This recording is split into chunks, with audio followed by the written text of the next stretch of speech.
Hello, dear friends. Welcome to Kardec Radio at 11 p.m. We are here today again. See if I can make sure I am streaming.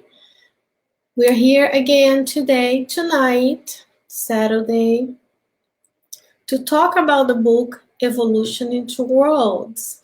And we've met before, but my name is Shane Martin. I'm broadcasting from Richmond, Virginia, the capital of Virginia, from the United States of America. Welcome to our dear international spiritist group here at Kardec Radio, 11 p.m. Eastern Standard Time. And let me show you the cover, as we're going to talk today about chapter 15 that is titled Magnetic Passes. And the book Evolution into Worlds was written in 1958. It was psychographed by two mediums, Chico Xavier and Valdo Vieira, and it was dictated, if you will, by the spirit physician André Luiz. And remember, this book has two parts. Each part 1, part 2, has 20 chapters. And today we'll do chapter 15, part 2. Thus, we have 5 more to go on this beautiful journey of learning about our multi-millenary pilgrimage through different kingdoms until we arrive in the human kingdom. And as André Luiz mentions, and I'm going to read it to you in the preface of the book, this book is dense. There's a lot for us to go through today. It's a long chapter, even though in part 2, the chapters are a little bit shorter. But in the preface of the book, he says, this book was born through communications by one brother, André Luiz, 2 brothers and sisters, you and I, who struggle and weep. Let us study the route of our multimillennial pilgrimage, feeling the heat of the flame of our spirits, pulsating everlasting in eternity. So this book is for us to learn a little bit more about ourselves and our journey. And through learning about ourselves as our journey, we move towards our future, which is what? Pure spirit. So let us start our journey tonight. So André Luiz is going to talk to us about magnetic passes. And the first thing he does is to ask a question. And the question is, how can we see or understand the magnetic passes in Spiritism from the point of view of earthly medicine? As we've seen in other chapters, André Luiz is going to do what? He's going to explain to us a little bit about our physical body and its interaction with the spiritual body or perispirit, which both of them are under the control of whom? Of our will. So understanding this communication and this connection allows us to understand ourselves here, you and I, watching in the incarnate realm, and also for the brothers and sisters discarnate who are with us at all times. They also have a spiritual body, right? So they can also learn about themselves and be better prepared to live the real life in the spirit world. And if they need to return, they are better prepared for the new reincarnation. Hello, Lea Severo. And I see few beautiful friends here. And if I don't say your name, that's user error. Not always I see everybody's hearts and everything. And it's a pleasure to be here with you. So let's go into André Luiz. He says, in truth, for us to achieve a precise idea in the terrestrial dictionary in respect to the power of the magnetic fluid, which is what? Which constitutes by itself controlled emanation of the mental force under the lever of the will. It would be interesting to see our vehicle of manifestation as the organic state in which we express ourselves in the condition of immortal spirits, in varied evolutive gradations. First thing first to think about, he says, the magnetic fluid is a controlled emanation of mental forces. And today I'm actually going to bring it to you a little bit later. Some texts from the book Genesis from Kardec that explain a little bit more about the magnetic fluid. But he says, under the level of your will, you have this this mental force, okay, that controls the magnetic fluid. And throughout the chapter, he's gonna talk about our physical body, our vehicle of manifestation, and he's gonna use an analogy, this vehicle of manifestation as an organic state, as in a nation, right? So he's gonna talk about a nation that has their different administrative areas, provinces, neighborhoods, so on and so forth. And he says, we express ourselves with this vehicle or physical body in a condition of being immortal, however, in varied evolutionary steps. So we are all in different steps. And he starts by saying that in order to achieve this idea in our language, in our terrestrial language, he has to use an analogy. That means what? That there's a lot that he cannot explain to us at this time because our earthly knowledge is not to the same level in the spiritual world. And he continues, similarly, let me make myself bigger, smaller. Similarly for the cellular sphere, for a simpler conception of the linguistic technique of the incarnates, it can be subdivided in two essential parts. And he says this is only valid, that's the asterisk, when we talk about this language in more denser physical worlds like ours. And he says, so remember, our vehicle of manifestation is subdivided, is an analogy as a nation that it will be subdivided in provinces, as we're going to see. And our physical body also has our physical and spiritual body subdivided into tissues, organs, and cells. And into the cellular sphere, remember we talked about cells as being that smaller unit within our physical body. So in that cellular sphere, cells in this physical body connected to the cells in the spiritual body, what do we have? A visible or somatic field and an invisible, and he says, currently on the earth plane is invisible, or a psychosomatic field or spiritual field, spiritual body field. And he says this visible field is tangible. We can see and touch it. Physiological, so it has its functions. Capable of positive elements to study in histological examination, meaning when you and I go to have a test, for example, blood test, we can look at the cells that are composed, that compose the body. Or if you go for an MRI or CAT scan, those are things you can study with histological examinations. You're seeing those parts with the signs of the terrestrial plane. The invisible field, he says, is the perispirit as Kardec defined, or its spiritual body, which presides over all formations on the physical cosmos. Remember, let's remind when we're talking about the mechanisms of the mind, he talked about the spirit will acting upon your spiritual body or perispirit, then acts into the physical body. Remember, each molecule of the perispirit is connected to our physical body, molecule by molecule. It's like a mirror image of our spiritual body, okay? So now he's going to give us an explanation about this vehicle, this organic state. He says, observing the vehicle of externalization of the intelligence as an organic state, perfectly structured in its space and behavior. It's easy to interpret the organs as differentiated provinces,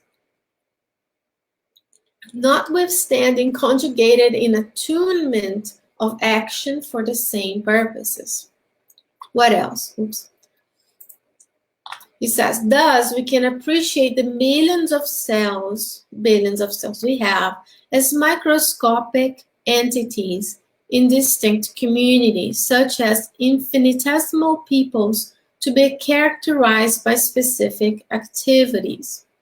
So André Luiz brings to us the concept of our organic state. So we have what in our organic composition? We have, like we said, we have systems, just like the respiratory system, the circulatory system, the nervous system, that is composed of organs, like your brain, for example, your spinal cord, or your heart and your vessels. And those organs are the provinces or neighborhoods. And then those organs are composed of tissues. Organs have different tissues, and the tissues are composed of cells.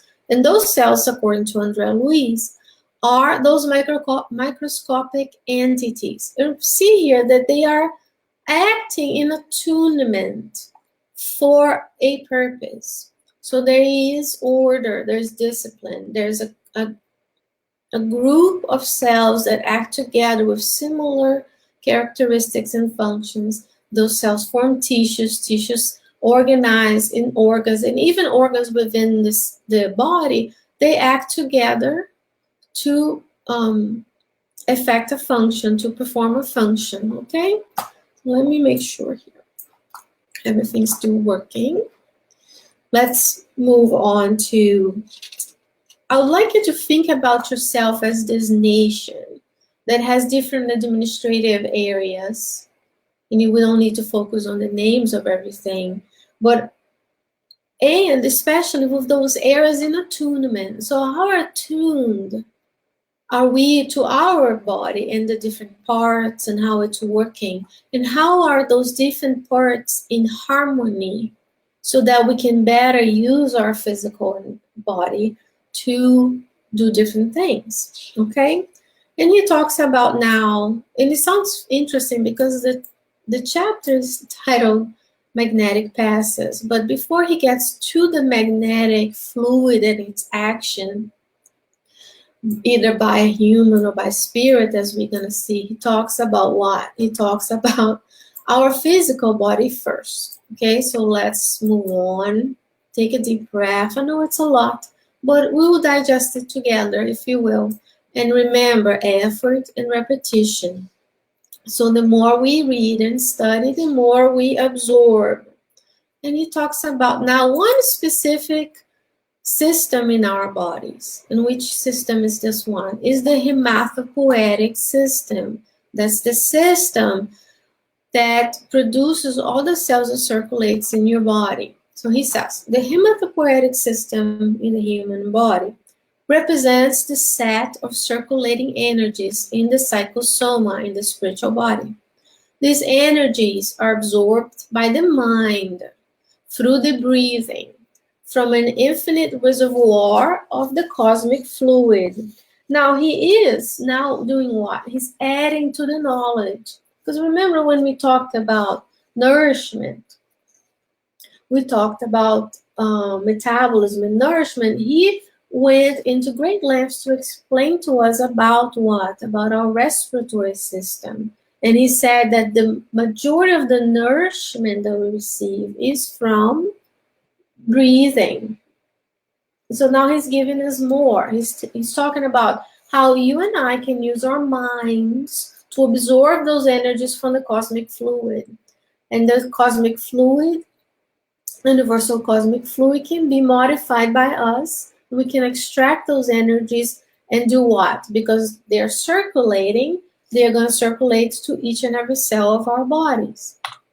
He says, it is to this system, the hematopoietic system, that we must turn the greatest attention, since it's closely related with the nervous stimulus or the nervous system, which is what? The apparatus of communication between the government of the aforementioned symbolic state and its provinces and citizens, the organs and the cells. So your nervous system is the organ that communicates between, that allows for the communication of those cells and organs throughout your physical body. So it's the command, the center, like there's a head, and throughout the different areas of your brain, you are able to coordinate all the activities of the rest of the body. Okay? So now we have our organic state or nation with its provinces, which are the organs, and the cells are the citizens that live on the province. And you know how beautiful it is for us to read André Luiz and how he uses his analogy to help us understand how we are composed and how we are made. Now he's going to bring us a little bit more. And I see some nice new friends here and some hearts. That means I'm still connected, which is wonderful for us to be all together tonight. Or if you are during the day. So he says, corresponding to the vital centers of the perispirit, which we cannot understand quite yet, in the absence of earthly terminology. Again, he's telling us that we still don't have the language to express what he needs to be expressed. He says we have erythroblasts, leucoblasts, and megakaryocytes, as well as the reticular endothelial system and the lymph nodes. Now, don't be concerned about all these names. Let me see if I can bring myself in here again. These are cells, precursor cells of cells that live in your body. So in science, we give names to everything. So the cells that are before the formation of the final cell that is differentiated, for example, to carry the oxygen in our body, which are the erythrocytes or red blood cells. Before them, we have erythroblasts, and before the cells that are composed of the immune system, we have leucoblasts, and we're going to dive into a little bit more. Okay? And these cells give birth in the blood plasma to the collectivities of corpuscles of red blood cells, leukocytes, thrombocytes, macrophages, and lymphocytes. Now we're in the realm of biology. Should we be concerned? No, because at some point, we all have seen this before. As we are evolving and reading, you probably saw this sometime in school. Those are the names of different cells in your body that do different functions. Okay, and he's going to explain what those things do. They divide themselves in large families in unceasing work, from the generative plants of the spleen and the bone marrow, the liver and the ganglia, to the stroma of the organs. So what he's saying, the important part about this is what? I mean, many things are important, but let's break it down. Those are different cells that we give the names. It's easier to study that way, and we understand their function. Now, look at the word unceasing work. Because you and I are here working in learning. So are we also, we don't even think about this, for the cells that compose our bodies, which are under the control of our will, are unceasingly working.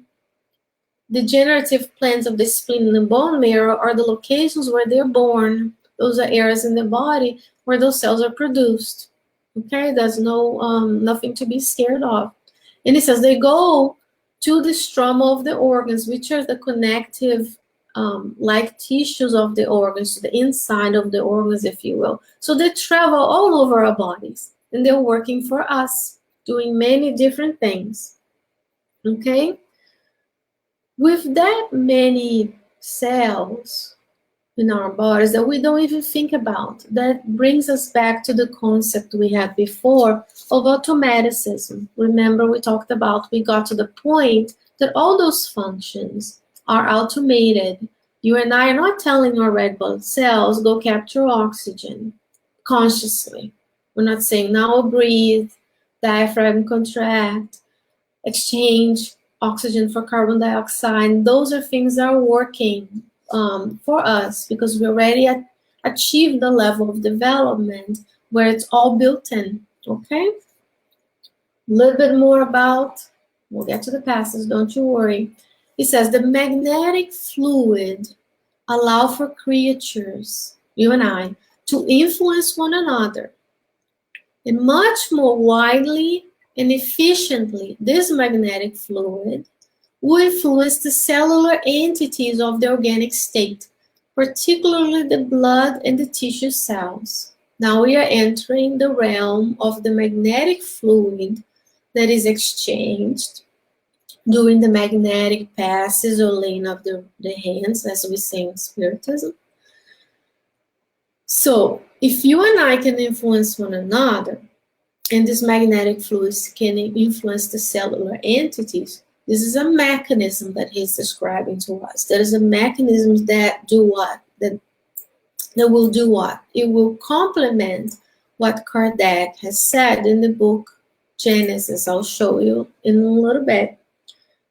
Now, how are you influencing one another people around you? So let's think about the things we think, feel, and do, and how are we influencing one another? Because the magnetic fluid, remember, is that mental force. The mental force comes from who? From your thoughts and feelings. Also importantly, something to think about is how are you being influenced by others? As we're going to see, and Kardec has explained to us as well, we can be influenced by incarnate beings and discarnate beings. So are you able to shield yourself from negative influence? Or are you being a positive influence in other people's lives, in both realms of life?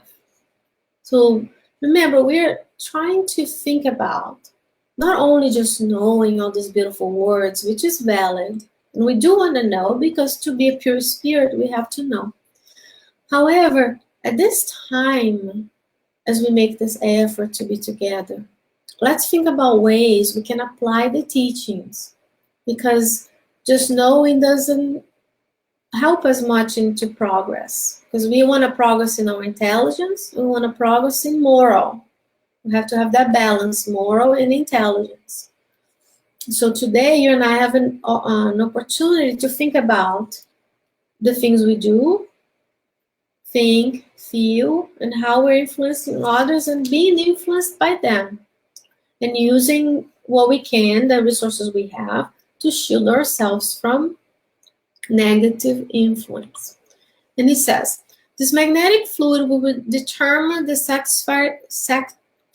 satisfactory level of cells, number of cells, migration or extreme mobility, if they're moving around, if they're migrating from one place to another, like what blood cells do to fight diseases. The manufacturing of antibodies that will fight disease, or proteins that fight disease in your blood, even the improvisation of other combative and immune resources. And what do these resources do? They defend us against bacterial invasions and in reduction or extinction of the pathogenic processes by means of automatic deep consciousness. Isn't that beautiful? So we are doing this automatically. We got to a point that we don't have to think about it. However, if we were conscious about it and knowing that we influence one another, knowing that we can use this magnetic fluid to help others and ourselves, we can consciously start thinking about that process of magnetic passes and healing.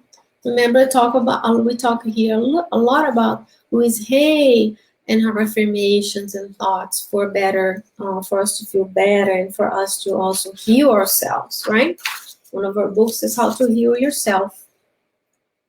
Now, Andrea Luiz is going to move from explaining to us all about this organic state, the nations and the cells, and specifically the system that produces all the cells that are inside our blood, from the the action of this magnetic fluid between incarnates and discarnates to what happens when we commit a mistake. So he says, every mortal fall,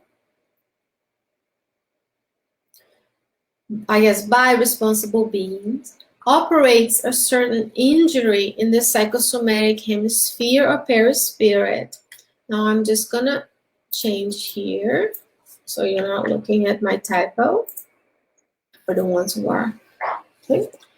Now see, every time you and I commit a mistake, a moral mistake, we will now have a certain injury in the psychosomatic hemisphere and our perispirit.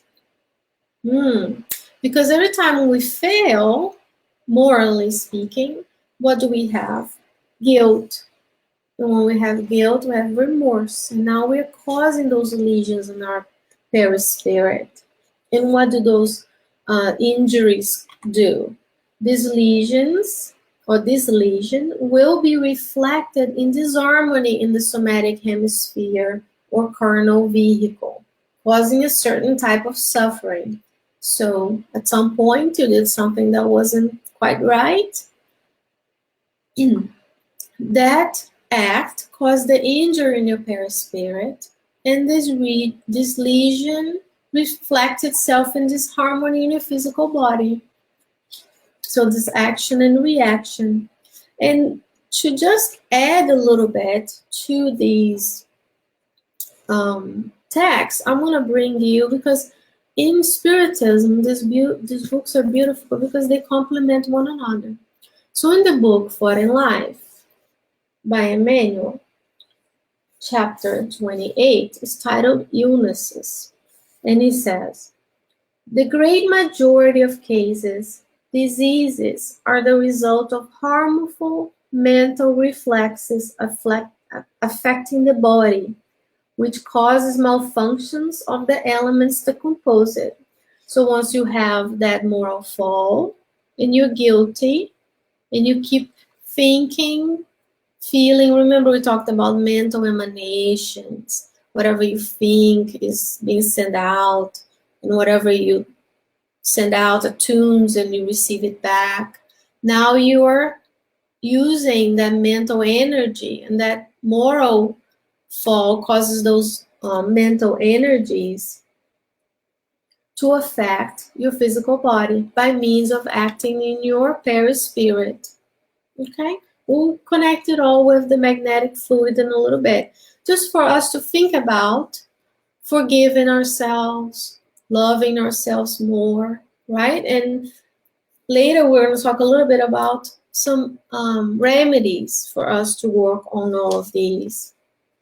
And he says, now we have suffering, but a moral fall that causes an injury to the perispirit, and now the lesion is reflected in the somatic vehicle or in our physical vehicle with suffering. And he says, so suffering is what? Suffering is pain. And he says, pain, therefore, of this or that type is always a situation of alarm or emergency, more or less durable in the organic empire, requiring relief of medicine, external relief of medicine of the body or of the soul in execution of relief and healing. Now, you and I are multi-dimensional beings. He's talking about when we have pain that is a result of a lesion of a perispirit that resulted in something, a moral fall we had, we can use this external relief, the medicine of the body or the medicine of the soul. So, of course, having good thoughts and feelings can help you in the healing process. But we're not saying to you just pray to get better. We're saying require the external relief. So go seek a physician. Go seek someone who's trained to take care of also of the organic body, because that's your vehicle to do whatever you're supposed to do here in this reincarnation. Now, what kinds of medicines of the soul are you using to help you heal, to help you obtain that relief from pain, whatever the pain it is? It could be pain evolution, pain expiation, or pain assistance, right? whatever that kind of pain that you're having. So in again, we could use many different things. First and foremost, we can pray. Second, we can have good thoughts about ourselves and everybody. And we can do what? We can help others through good deeds, good thoughts and affirmations. And our friend Emmanuel, in the book again, Thought and Life, chapter 10, Understanding. He's a good medicine for your soul. He says, to undo the handcuffs of evil we have forged against our souls, we must seek goodness, feel it, visualize it, mold it with all the resources we can muster. The beautiful thing about this book is that Luiz in 1958 brings us this medicine of the soul. And nowadays we are catching up to the fact that there's more to medicine than just physical medicine, that we go and take a pill or do have a surgery or have a massage or do whatever. So there's so many different kinds of medicine that we can use to help ourselves in that relief or in that healing. So something for us to think about. He's going to delve into more of mechanisms. This chapter is very mechanistic. So we started, and you're asking me, when are you going to talk about those passes? A little bit. We'll get there. So it's going to start to talk about now the magnetic passes, which is what you and I would receive sometimes when we go to spiritist centers and in other ways as well. He says, by the magnetic passes, however, notably the one based on this on the divine spring of prayer, the will is strengthened in the good, can uplift the weakened will. This allow for the once again adjusted will that was weak, right? To trust to naturally magnetize the millions of microscopic agents that are at his or her service in order for that organic state or physical bodies, in this or that contingency, to recompose itself in the indispensable equilibrium. Let's bring myself in again. So see how he's doing. So he's talking about magnetic passes can cause those who are strengthened into the good, in acting good, feeling and helping others, to uplift those who are weakened, who are suffering, who have a weakened will.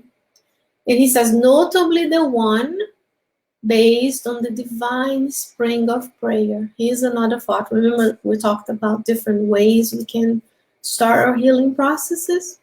Divine spring of prayer. Never thought about it, but we can pray. And when you receive passes, this is what's going on.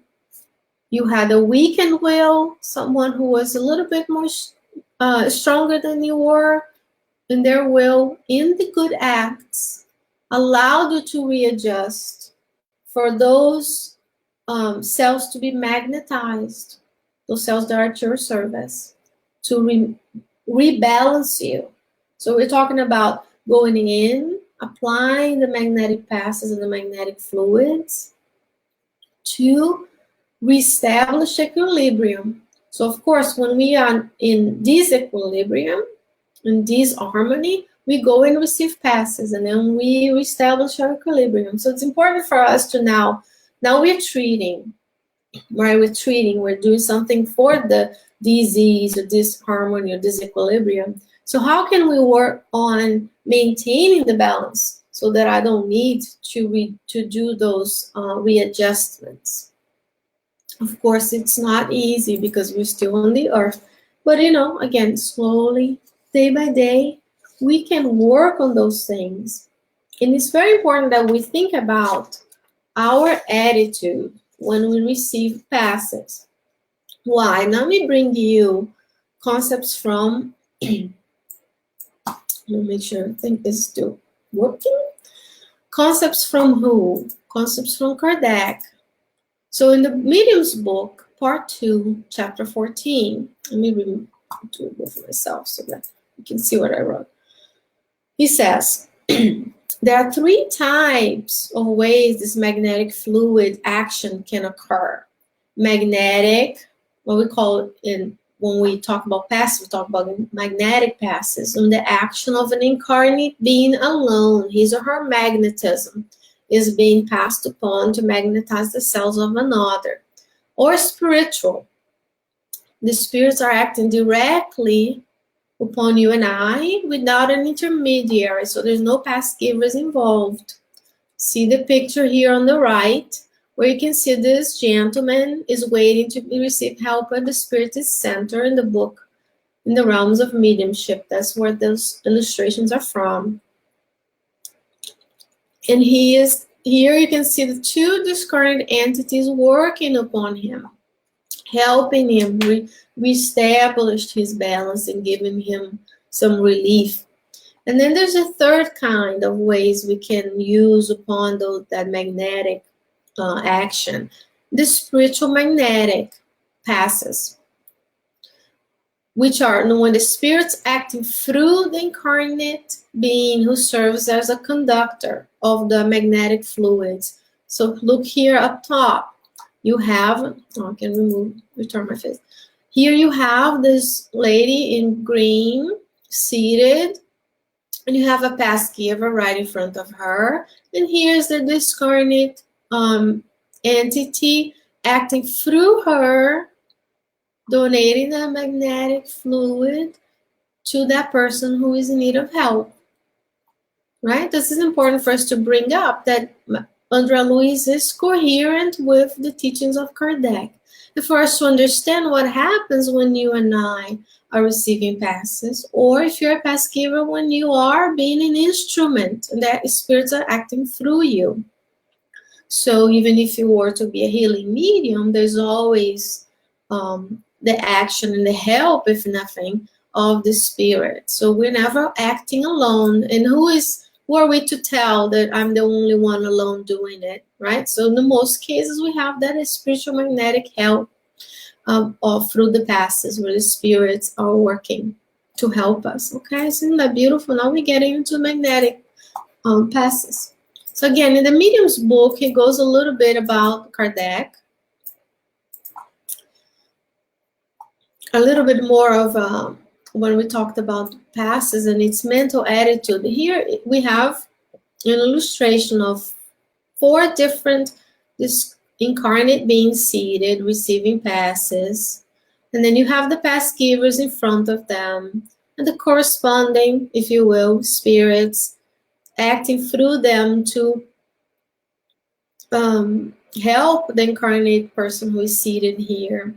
And you can see that one of them is doing what? He's thinking about his work. Most likely, that pass is not going to be as effective, as we're going to talk a little bit about later. While this lady who is seated here is more in an elevated state, so she's more able to receive that help. So you and I, when we go receive passes, let's think about what are we doing there? How are we feeling when we do? How are we receiving the passes, right? Are we open to be helped? We may want to help, and we may want to be helped. However, sometimes the pass givers are giving people help through the passes, but that person's not open and receptive, not even present during the passes. And Kardec brings to us a little bit more about this magnetic, the fluids and the healings on chapter 14. He says, the universal fluid is the primitive element of both the corporeal body and the perispirit, this universal cosmic fluid, which are merely transformations of it. By its very nature, this fluid, condensed in the perispirit, can supply repertory elements to the body. The driving agent is the incarnate, you and I, or the discarnate friends, that inject a portion of the substance of its fluidic envelope into a deteriorating body that is in need of help. That's the mechanism of that injection of that portion of the magnetic fluid. However, in order for that magnetic action to occur and healing occur, he says, Kardec says now, the healing occurs by replacing an unhealthy molecule with a healthy one. So we have to replace what is not working with something that is working. However, this curative power can only be the direct result of the purity of the injected substance, meaning higher level spirits can inject more pure substance than less evolved spirits. Also depends on the energy of the will. How am I being an instrument, and how much I want to be of help to others? Not that I want to heal anybody, because the healing occurs only with God's will, right? And the person is to be open to receive the healing. But am I giving over myself so much that I want to help those people? That's the energy and intensity. It also depends on the intentions that animate the ones who wants the healing. So go to the book Genesis and read the healings by Jesus on the chapter 15 for part 2, if I'm not mistaken. And it talks about how there were always those who wanted to be healed, but only few were healed. And Kardec brings to us that the intention of the one who wants the healing. So when you and I are looking for that healing, do I really want to be healed? Do I really think that I deserve the healing? And most importantly, am I doing things that are coherent with wanting to be healing? And am I helping others to be healed as well? Okay. Now he goes on to a next step on this chapter. And he talks about praying. So what do you think? Should you pray for yourself? And should you pray for others? Is there anything wrong with praying for our own selves, or should we all pray for other folks? He says, praying on our own behalf is to do what? To attract this divine force for the restoration of our human forces, right? So when you pray, you're asking for that consolation. You're asking for that restoration. While doing also what? Praising God for everything that God has given us, and thanking God for everything that he does for us. Okay? Now, what happens when you pray for other people? He says, praying for the benefit of others or helping them through magnetic energy, which is at the disposal of all spirits who really wish to serve or want to serve. It will always assure them the best possibilities of self-adjustment. So he's saying here that these energies, magnetic energy, you and I can work on, is available to us when we want. And when we pray for others, which is valid. Remember we talked about alms in the book Living Spring. You can give of yourself, you can pray for others, you can pray for yourself, or you can help them. So if you know of a spiritist group and they offer courses on passes, and you feel that desire to be of help to others, that's important. Go and help them, because you and I have that ability to do this. It will always assure possibilities of self-adjustment, because we need to do that adjustment of the cells for them to restore their balance of equilibrium. He continues, we understand, however, that if love comforts, instructs, softens, and recovers and redeems, there's a lot of functions for love, huh? We are all conditioned to the justice to which we voluntarily render before the eternal life. So let us love one another, because love is that nourishment that you and I cannot live without. Back to the nourishment chapter. Love is necessary for us to be in equilibrium with one another. And look at all the stuff that love does. Comforts us, instructs us, softens, recovers, and redeems. But what is that justice, right? He says, this justice, this divine justice, according to the teachings of our Lord Jesus Christ, let this or that be given to each according to our own works. What does that mean? Let's break it down a little bit. Not that I have any of the answers, and want to explain exactly what Andrea Luiz said. Well, let's think about it. Let's reason together, right? We reap what we sow. That's what my note says here. Meaning, to each according to his own works. So you and I, whatever we did before, we're going back now to what? We're going back to the moral faults. Whatever moral faults we've had, because rest assured we've had some, if not in this life, previous lifetime. It causes those lesions in the perispirit that end up manifested as disharmony in the physical body had been according to our own works.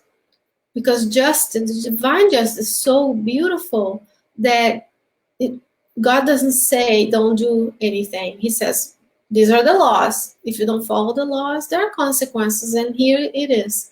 Jesus has brought to us, let whatever be given to us according to what we've done, our own works. Okay? This is a beautiful chapter because we had a couple of very dense chapters about different actions that people take and things that happen to them if they do. But now we're looking at the mechanisms of passes and how the magnetic passes and the magnetic fluid which are disposal of you and I can be used for that healing.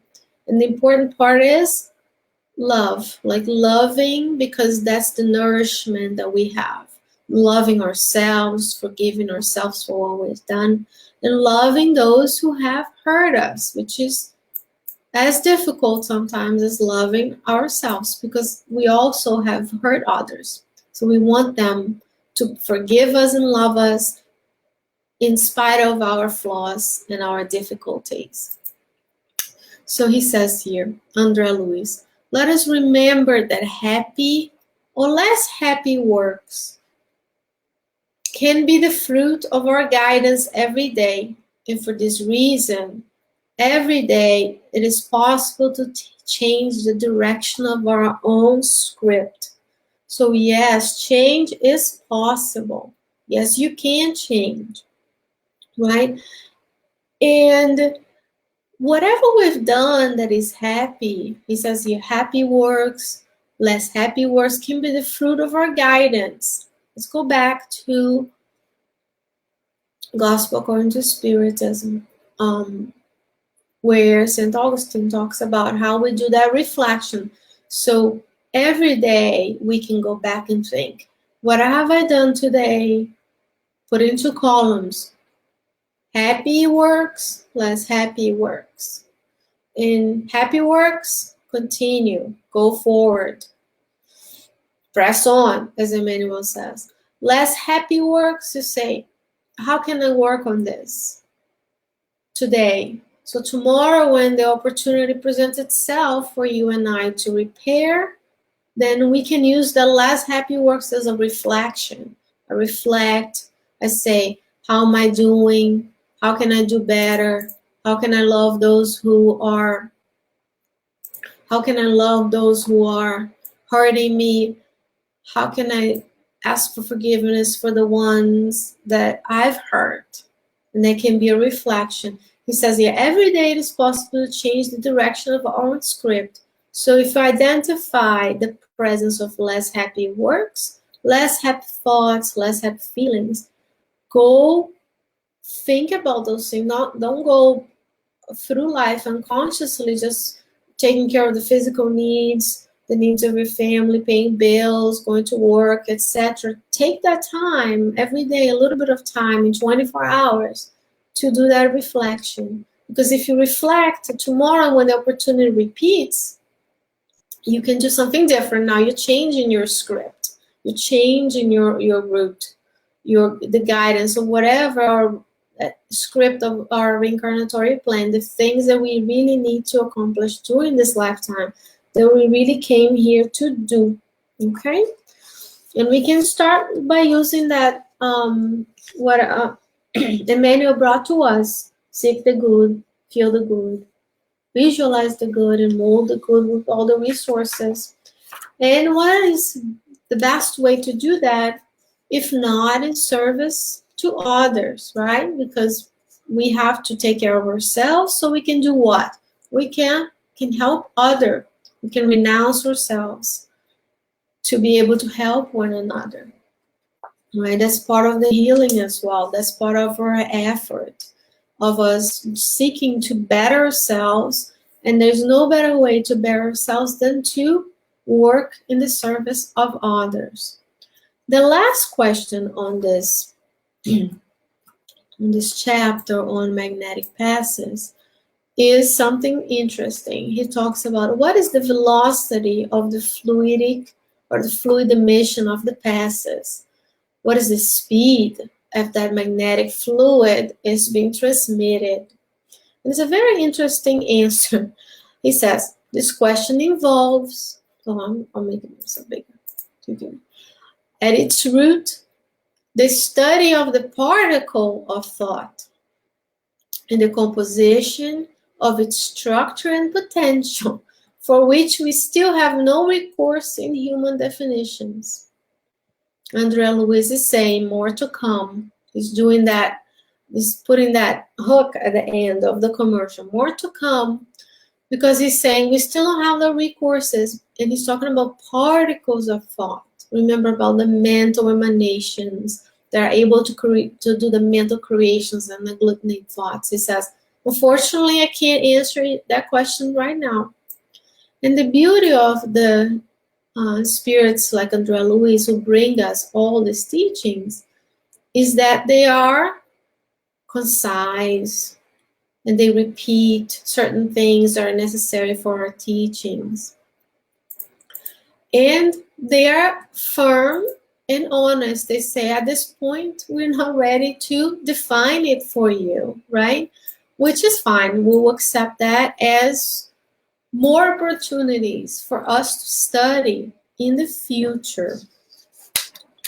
And I am here happy to say this is it. So let's recap that we started by talking about our physical composition of the cells that are moving throughout our body and doing different functions, acting in attunement with one another to do those functions in our body. Talks about the visible and invisible fields, the visible fields of the cells, of somatic cells, and the psychosomatic fields of the perispirit in our. And we talked about how are we in attunement with one another, how are our body in this attunement, do we know what's going on to help us, all the way to the different types of passes and the action of this magnetic fluid in each and every cell of the body. And our will being the agent where we can inject those magnetic fluids into the perispiritual and the physical body of someone. And he talks about how the causes, we're going to discuss a little bit more later with our friend Vanessa on morbid predispositions, right? And how when we have the moral falls, we cause injuries to our perispirit. And now when we have a physical body, those injuries are represented as disharmony on different illnesses. And using, when the illnesses come, we have pain. When we have pain, we have the recourses of external medicine of the body, the physical body, and medicine of the soul. So let's work on getting the help when we need, and working of that medicine of the soul with the good thoughts and feelings, seeking the good, right? Visualizing, feeling it, and molding it. And then we end with Kardec. Also, we talked about Kardec and how the different types of passes and what is important for us to look for when we are attempting not only to receive the passes, but also how is our attitude in terms of giving the passes to someone, being of service to them and doing that. And Luiz talks at the end about how we get what we sowed, we reap what we sowed. To him, let this or that be given, to each according to his own works. the words of Jesus.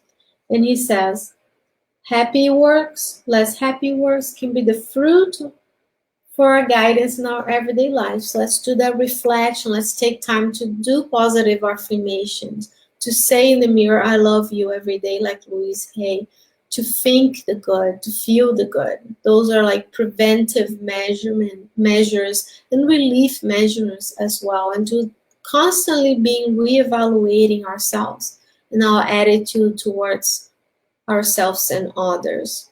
Okay?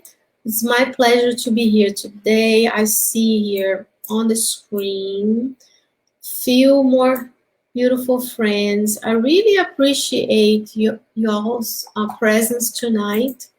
And tomorrow we'll be back. And let me tell you who is going to be here. It is our friend Vanessa Saloni. And what is she going to be talking about? She's going to be talking about determining gender or determining sex. Actually, it should be determination of the sexes, chapter 16. Dear friends, may our loving God allow you to have a beautiful day or a beautiful night if you are here with us in the United States on the Northern Eastern Standard Time. Let us all use those times of reflection or intelligent sleep to connect with our guardian angels, allowing them to help us during this journey. And God willing, we'll be with you again tomorrow. Have a blessed night.